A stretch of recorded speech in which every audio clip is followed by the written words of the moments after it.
Welcome to the Diva Life Show, where music meets fashion, culture meets travel, and we explore the stories of extraordinary artists and entrepreneurs. Welcome to the Diva Life Show, where music meets fashion, culture meets travel, and we explore the stories of extraordinary artists and entrepreneurs. I'm your host and resident diva, Heather Poduska. Today on the show, we welcome award-winning fashion media icon, Angela Cornacchio. Angela Cornacchio is a lifelong writer who decided to get back to her craft after returning home with an injury from playing professional soccer in Italy. Angie started writing at the Boston Post-Gazette, the country's largest Little Italy's newspaper, with a weekly column called Socially Seen, which then blossomed into Scene and Style magazine publications. Angie is an award-winning writer and three-time book author whose newest title, Scene and Style, 10 Years of Published Boston Fashion Columns, just launched. Angie's also a two-time Boston Fashion Award winner and was recently crowned Boston Fashion Icon for Media. Oh my goodness, the award-winning fashion media icon star right here with us on the Diva Life Show. Welcome. Thank you. I'm so happy to be here. I'm thrilled that you're here. So what does it mean to be a fashion media icon? What was the award for? So the award was actually for, I've done the whole best publication thing. The award for media was more based on, I think, that I'm out there as well doing live coverage and writing. So media is, camera, event coverage, stuff of that nature. So I think I was awarded it because, I have a book of proof of 10 years that I've been at fashion shows, posting live on social media, so I get their stories out there pretty quickly. So tell us a little bit more about what that is and what you do, because you and I actually met at a fashion show. We did meet at a fashion show. And you were, and I was so, like, oh my God, I have a press pass. My first press pass to a fashion that was show. Awesome. I loved your face. You were so adorable. Oh, thank you. And you were so sweet. You're like, do you do this? Is this your first one? Here's what you can do. Here's where you stand. But you knew all of those things. So tell the audience a little bit about what it is you actually do at these fashion shows. Okay. Well, I loved seeing you because a lot of times I am the only woman in the position that I'm taking. What? Yeah, so I'm usually, I love like Olga's show. Yes. You were there. Mm-hmm. I was given a seat and she gave me a great seat. Olga's a smart girl. Yeah. She gave me a great seat to sit towards the runway where I was able to get good shots. But there were plenty of times where I'd get up and I'd run into the press pit because I love being fabulous at these shows, but I like getting into the press pit. So you'll see me with all the photographers in that angle because it's the best angle to get. Yeah. So I'll be in the press pit with the rest of the photographers, posting live. I do like to mix and mingle with them, and once I publish like my monthly magazine or for the article, I would like to get their photos because I'm not a photographer. I'm a writer. Yeah. So I do go there to get my writing content and I post live on social media. So you'll see me always in the press pit, which is usually gentlemen. Well, it's so interesting, especially for women's fashion. And the Olga Kwasniewski was the show that I think was that we were talking about. Mm-hmm. And I remember there was this beautiful bridal gown collection. Yeah. And it was a young guy. It was his designs. And I was like, wow. Like, I want to pick his brain sometime. Like, what drew you to designing women's bridal gowns? It's so interesting. But it's great that the photographers, that they share. They do share. There's a special dedication in the book to my press pit family because it's called a pit for a reason. Yeah. It can get interesting in there. Elbows out? Yeah, elbows out. Oh, yeah, wow. Elbows out. Like, you're in my shot. No, you're in my shot. I was here first. And we've all grown into a family. It's just such a beautiful thing that we go to these shows together. Like, I was just at Joe Malika's show on Sunday, and Hill wanted to sit in the chair, but he let me sit in the chair, and then I stood up for a little bit for a different angle, and we were all just rotating and being kind to each other. But it's real out there. Like, you go to an actual New York Fashion Week show or London or Paris or Milan, it gets gritty in there because it's called a pit for a reason. Like, people are there to get their content and they don't really care about what else is going on around them because this is their job. Yeah. Like, as fabulous and glamorous it is to go to these shows, and I love every piece of it, it's still like, I came here for a reason. I need to get my proper content so I can write a review and also get the shot out that I needed. Yeah. So that brings me to my next question around what made you want to do this? Because it's, as you said, you take it seriously. We're going to talk about your beautiful book here, your new book. But it is a job. It is a career path for you. What made you want to do this and report on fashion as opposed to just consuming fashion or looking at fashion, but actually talk about it? What made you want to do that? Well, I've always been into fashion. Like, I went to hairdressing school. Like, my grandmother had me sewing it at a young age. I've always had my nails painted. Like, I was always into fashion. But I've always been a writer, and I can't really remember ever writing about fashion beforehand, like for the school newspaper or stuff like that. It was when I came home from Italy and I was writing for the Boston Post-Gazette. It was like literally my first month there. They had me doing a column of events around town. Was it around Boston or around? Yeah, around Boston. North End? No, around Boston. Oh, okay. Like around Boston. Okay. And my editor, Pam Donnarumma, sent me to a Denise Sajjar fashion show. She's like, you should go check this out. And I went and was just completely overwhelmed with like the amazing beauty and just, I literally remember like, Denise, I love you. But I tell it like it is because, you know, it was a business for her. And I was just this little thing that she didn't know. And she was like, you can stand in the corner. And I was like, okay, thank you. Yeah. I was thankful for the little corner that she gave me because the room was just jam-packed. Rows of people, media everywhere, like it was a high-end fashion production. And I just remember like literally starting to cry in the corner at one point because like the models, the designs coming down, like it was all so powerful that it just, that was it. I was just like, okay, let's do this. The first time I went, I was like, wow, you know, who am I going to see? Who goes to these things? And then I went to another one. I was like, this is so cool. So if somebody is out there listening or watching and they're saying, oh, okay, well, you're at the Diva Life show and you write for this newspaper. I'm just sitting here watching this. What would you say to somebody who's never been to a fashion show, or why they should go, or how they should go, or dip their toe in, or what the experience is like? Dip their toe in. Well, I think you really kind of nailed it on if you're an engineer or any kind of profession. Like at the end of the day, there's just that creative vibe there where you get an opportunity to see someone exude what they want to give out to the world. And it's really is. It's just powerful. It's beautiful. I mean, besides that, it's a great networking opportunity. I mean, there's always different kinds of people there from different walks of life. So it's always a good time to just, because there's always a cocktail hour before it. Yeah. There's always a cocktail hour where you can go and meet new people, mix, mingle, and then you get an opportunity to sit and just, I mean, at the end of the day, we all put clothes on our body, so it's going to tickle someone's fancy somewhere along the way to be like, oh my God, this is a beautiful design. Yeah, and I think there's so many things too, but you're exposed to designers that you wouldn't know about. Yes. And, listen, I shop at the mall too. I mean, I do all kinds of different shopping, but when you see a design made by somebody and you're like, wow, I could actually work with that designer, I could buy that one-of-a-kind thing, or be exposed to different ways of dressing even, I think it just elevates your sort of creative palette, don't you think? Of course, yeah, absolutely. I mean, I get so much inspiration from the designers as well when I go out there and just see even just the way they've styled their pieces. Because I've watched many designers, specifically Swim Week this past year put on by Performer.com. I saw Marlena Garcia and another producer help her. They took Denise Sajjar's collection, which she had shown out at Marina Bay, which is to a different demographic of woman. Maybe like, between mid-40s to maybe 60s type woman. She has those kinds of clothes, very high-end though.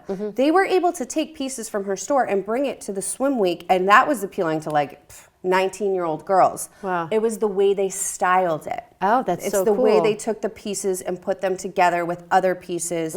It was just awesome. It made me feel so good to be like, oh my God, Denise's collection looks so good. I just saw this 2 months ago at her show. Oh, that's so cool. But she had styled it differently for, a businesswoman, and they took a businesswoman look and was able to apply it to a Style Week show. That's very cool. cool. So I was like, that's so cool. So the average person, they're like, that sounds great, I want to go. how do I find out about where do I even look for a fashion show? Where do you even look for a fashion show? Well, a lot of the designers hold their own shows at different times. The only thing that's reoccurring that I can think of is Fashionably Late at the Liberty Hotel. That's been going on for decades. There's plenty of their shows in my book, actually. Yeah. It's every Thursday night at the Liberty Hotel. Wow. Yeah, every Thursday. Wow. It's like open mic night. Lala's tomorrow. Oh, really? Yeah. Okay. They have it every Thursday night at the Liberty Hotel. It differs between a 9 o'clock show and a 10 o'clock show. And it's actually some of the greatest content I can get, because just the angles they get, like they have the models going all throughout, like it's the old jailhouse. Yeah. So they have the models going throughout the whole thing. So it's actually a really good show. And I think they only take 2 months off, like May and June. Wow. May, June, July. No, June and July is the only 2 months a year they take off. This has been going on for like at least a decade. Well, you are in the know, and this is a decade. Your book is a decade of columns of covering these shows. So if people want to know, the scene in Boston, they can read the book. They can, yeah. So what inspired you to write the book? What inspired me to do it is when I was going to do something different, because the first one came out in 2020 when all the runways were shut down. It was COVID. Oh, yeah. I was like so upset because Boston Fashion Week, as grueling as it can be for me, like busy-wise, I was like, oh my God, now what do I do? Like, there's no runways. So I had been speaking to Jay Calderon, the founder of Fashion Week, and I was like, what can I do? And somewhere it came along that I was just going to publish all of my Boston Fashion Week columns from 2012 to 2019. So I had something to share for the Boston fashion community that people could look forward to. Yeah. We were all sitting at home. Yes. There was no fashion shows. Right. So in our living rooms, right? Yeah, like I got it out in time for Fashion Week, so you were able to purchase off Amazon and get it. But past that, once again, Boston Fashion Week was celebrating 35 years this year. Oh, wow. And I remember I was thinking about possibly doing something, another book to like commemorate that. And then I was like, well, wait a minute. This December 16th, which is when the party is, will be 10 years of me actually publishing my Scene and Style magazine. Wow. Like where I would publish That's a so monthly cool. magazine of an article I wrote and then, just some photos or whatnot of the show. So I was like, why not commemorate that? Like, why not go for that? Because that's 10 years is kind of a long time. It's like, wow, all right. I remember recently I started like flipping through my magazine. I was like, wow, there's a lot of issues here. I think it was like 88 when I first noticed. I was like, wow. So what if someone's going to read your columns, or you're really great about posting on Instagram too, and the different shows that you go to, what can someone expect when they read your column? What is it that you're talking about? You're talking about the design? I guess you could consider me more of like a review writer. Okay. So I will start off each column with who the designer was, where the show was located, and then the evening began with. Usually we're talking about the cocktail hour. Or if there was a musical performance before the show. And then I'll move into each, usually there's 3 sets of looks in most fashion shows. So the first set of looks was focal on, and then I'll talk about each piece in each looks. And then I'll write an ending to the evening ended with, maybe there was another performer, or what I usually like to do with the final paragraph is tell people how they can find the designer. That's so great. That's so great, because I think a lot of designers don't do that. That's such a service. It's a service to the designers, and it's a service for the people who are like, this is so cool. How do I find them? Yeah, that's so cool. Usually literally, if you read the book, like probably 90% of the articles, the last thing is the person's website. Yeah. That's amazing. You can find them at. Yeah. And it reminds me of, I don't know why this came to mind, but the Westminster Dog Show.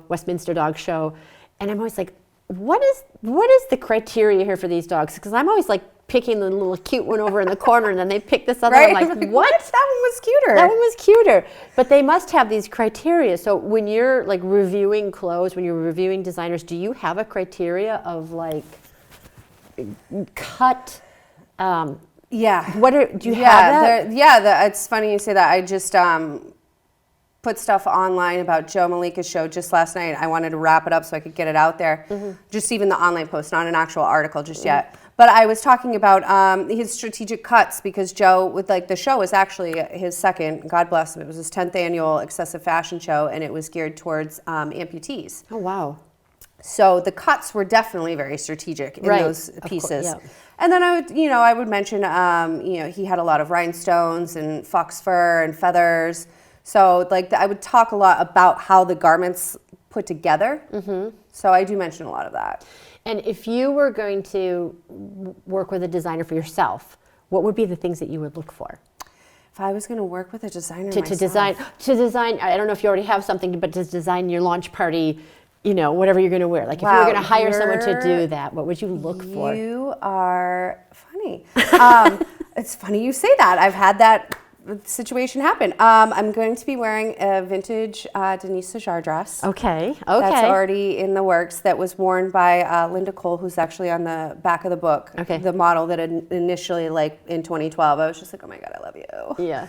But Sammy Vartan reached out to me, and he designed this beautiful dress recently. Nice. He made it just about a week ago. Oh, nice. Oh, the fabric is amazing. I'm so comfortable. Beautiful. So comfortable. Beautiful. But I like glamorous stuff. If I was going to work with somebody, we're talking like cocktail 30s, like Manhattan at the bar type era dress of some sorts with like beads, but it's a cocktail dress with maybe just spaghetti straps. Oh, well, now I can't wait to see what you're going to wear. Be a big surprise. But it's funny because you're so into fashion, you're doing glamour, you're a girl after my own heart. I mean, it is the Diva Life show after all, right? But it's so interesting. You're talking about the pit and about the photographers and getting your elbows out. And what the audience may or may not know is that, well, I read it in the bio, is that you're a professional soccer player. You're a professional athlete. Yeah, not at this point, but yes. You were. I mean, I've had my time in the sun with that. I was in Italy, that's how I was in Italy, and I had to come home for surgery. I tried to push it off, but they're like, okay, you need to go now. So you gotta go home and get this surgery handled. And then coming back after that was just like so hard. So I was like, I want to focus on writing. So how did you become a professional soccer player? So I've just been blessed since, I think I was in kindergarten, and my best friend was like, hey, do you want to play soccer? I was like, okay. And it just stuck. It was just something, I've done a lot of things in life, but at the end of the day, like soccer, I don't miss soccer. Yeah. Like I won't miss that. I played in high school, played club. I went to college.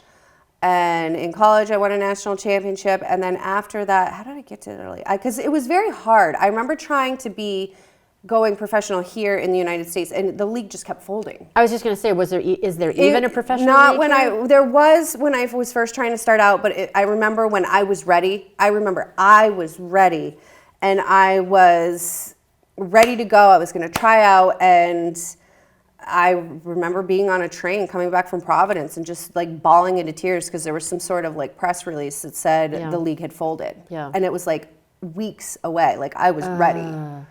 And I was just like, okay. And I remember I was just working in a restaurant in Waltham called Marcelino's.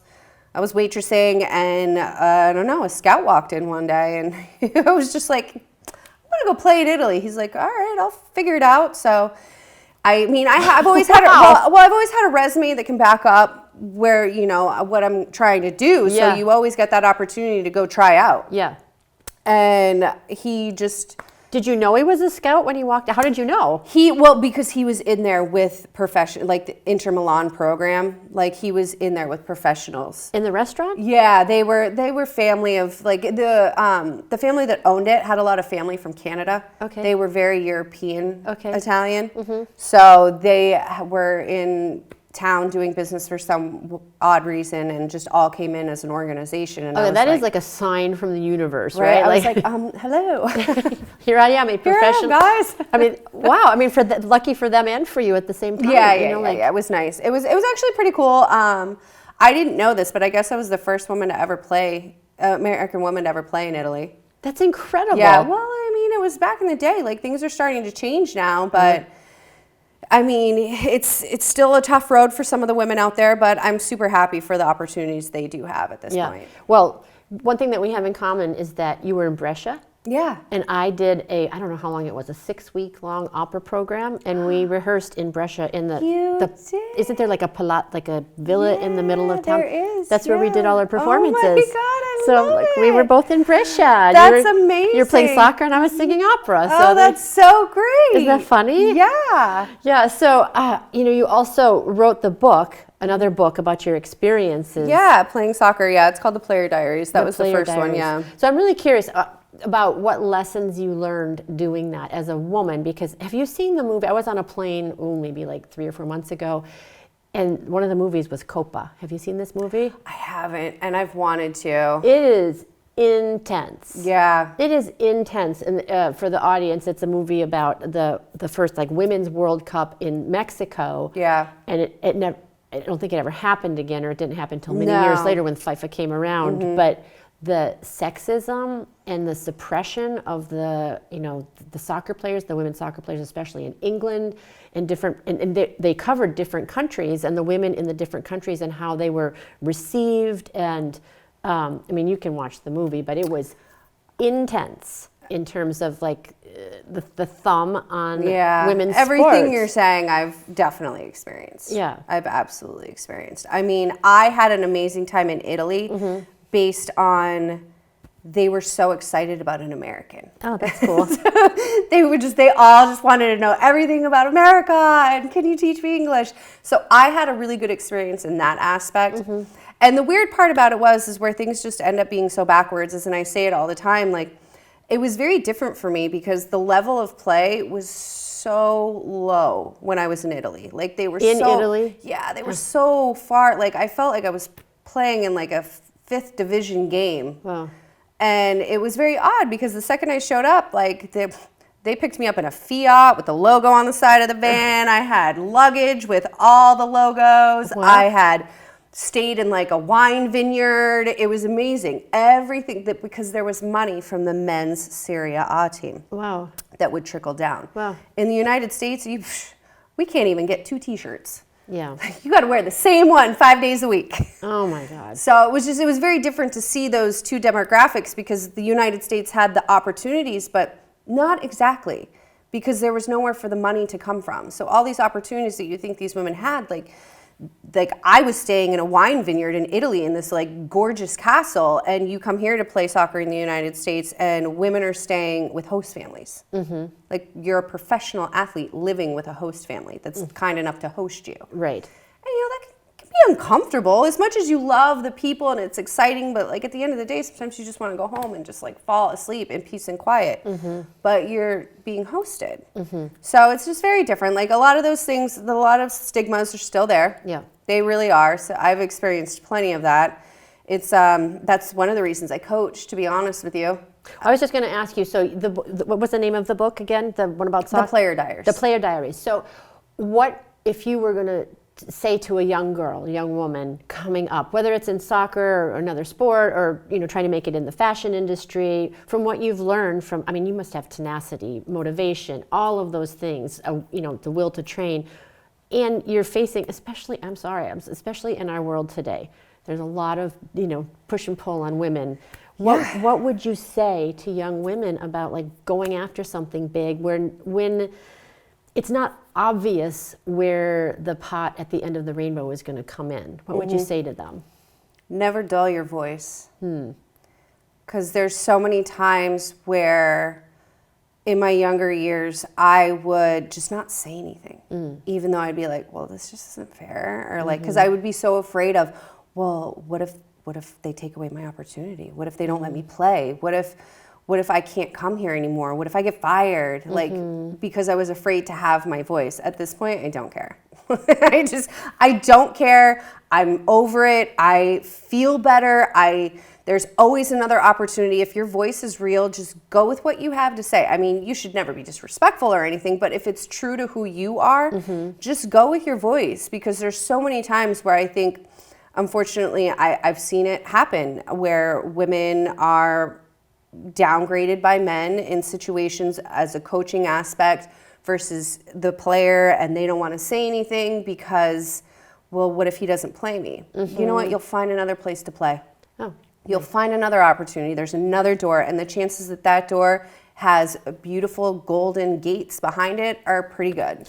And the one that you were so afraid of that you had to keep, it wasn't for you anyways. Go with your voice. That is a beautiful message. I love that. I love that. And you're in, like you said, you're in the pit with the guys now, and I'm sure a lot of that translates, and being able to have your voice and being respectful of the people around you, and building community with the people around you, but also like finding your place. Yeah. And holding your space. Yeah, absolutely. Yeah. And it's funny you say that. I mean, but I've made plenty of mistakes where I've opened my mouth and been like, oh, dang it.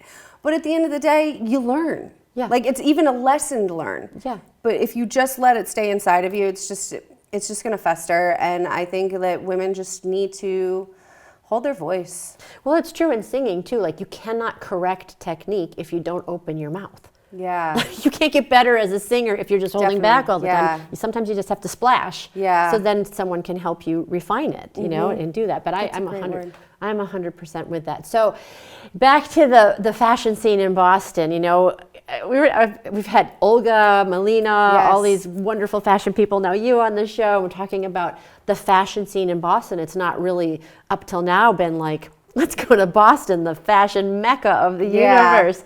But I think that's changing.